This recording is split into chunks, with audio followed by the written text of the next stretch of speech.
Hello बच्चों, कैसे हो? उम्मीद है आप सभी अच्छे होंगे और अपनी पढ़ाई भी अच्छे से कर रहे होंगे। तो आज मैं आपके सामने लेकर आई हूँ जो कहानी मैं सुना रही थी आप लोगों को, जो पिछली कहानी मैंने आपको सुनाई। और अब अगली कहानी है जिसका नाम है टूटा पंख। ये कहानी जो है वो संजीव जायसवाल, संजय द्वारा लिखित और ललित गोपाल पराशर द्वारा लिखित है। इसमें बेसिकली कोशिश की गई है कि छोटे बच्चों की रीडिंग डेवलप हो, उनका रीडिंग स्किल डेवलप हो। तो मैं इसे पढ़ाऊँगी और आप इसे पढ़ें और अपने एंजॉय करें और अपनी रीडिंग डेवलप करें। जैसे कि आपको इसमें दिख रहा है कि एक छोटी सी चिड़िया है, उसने अपना पंख लिया हुआ है चोंच में। तो देखते हैं इस चिड़िया के पंख का क्या प्रॉब्लम है या उसे क्या प्रॉब्लम हो गई है। एक थी नन्ही सी मैना चुनमुन। उसकी माँ रोज़ उसके लिए दाना लेकर आती, उसे चुगाती। यानी कि छोटी सी मैना है जिसका नाम चुनमुन है और उसकी मम्मी उसके लिए रोज़ दाना लाती है और वो चुगती है, क्योंकि जो पक्षी होते हैं वो खाना खाते नहीं हैं, चुगते हैं। माँ रोज़ सुबह चुनमुन को थोड़ी देर उड़ना सिखाती, फिर घोंसले में छोड़ देती, क्योंकि छोटी बच्ची है तो उसको उड़ना तो सिखाना ही पड़ेगा। चुनमुन का खुले आकाश में दूर दूर तक उड़ने का मन करता।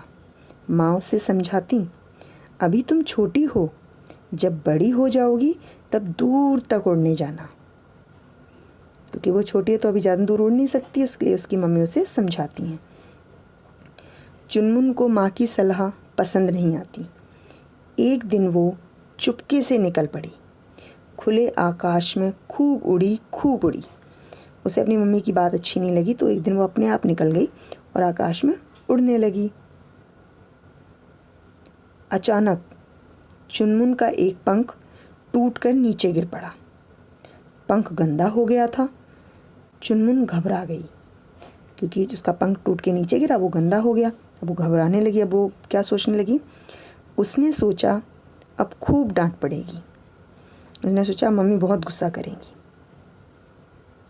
चुनमुन पंख को लेकर जुलाहे के पास पहुंची। एक मैली रुई को धुनकर साफ कर रहा था। वह मैली रुई को धुनकर साफ कर रहा था। चुनमुन बोली, भैया क्या मेरा पंख साफ कर दोगे? इसे मेरी धुनकी के नीचे रख दो, मैं अभी धुनकर इसे साफ कर देता हूँ। जुलाहे ने धिनाधिन धुनकी चलाते हुए कहा।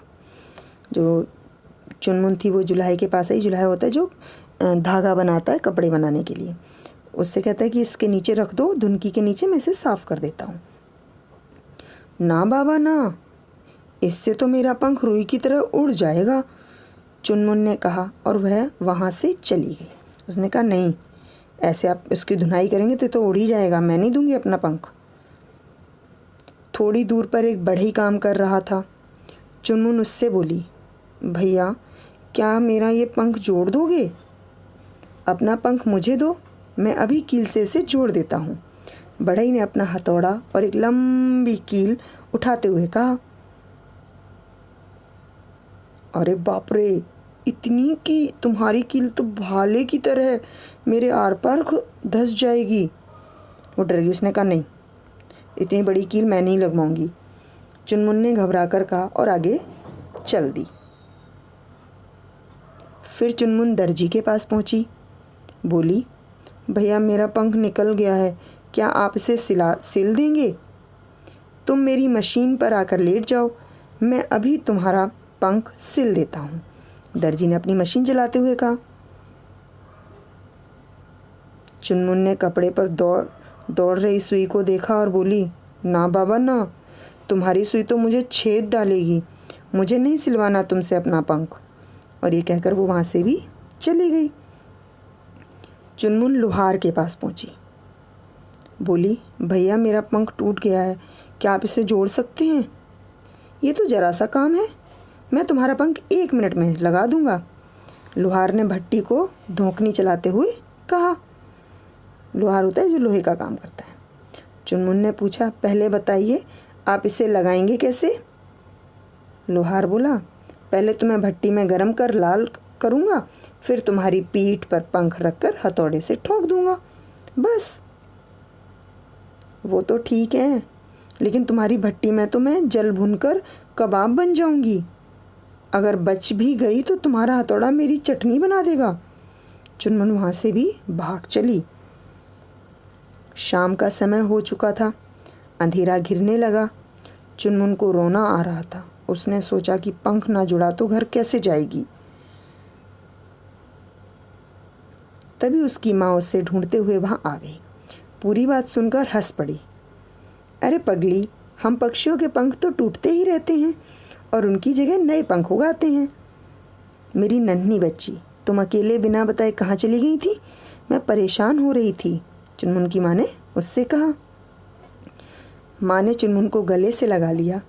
अंधेरा होने से पहले उन्हें अपने घर पहुँचना था। जब उसकी माँ ने उसे देखा तो उसे समझाया कि जो हमारे पंख हैं वो तो टूटते हैं और फिर नए आ जाते हैं, तुम परेशान नहीं हो, और उसे गले लगाकर अपने घर ले गई। तो ये एक छोटी सी चिड़िया की कहानी थी। उम्मीद है आपको अच्छी लगी होगी। अगर अच्छी लगी हो तो इसे ज़रूर पढ़िए और वीडियो को लाइक कीजिए और चैनल को सब्सक्राइब कीजिए। धन्यवाद।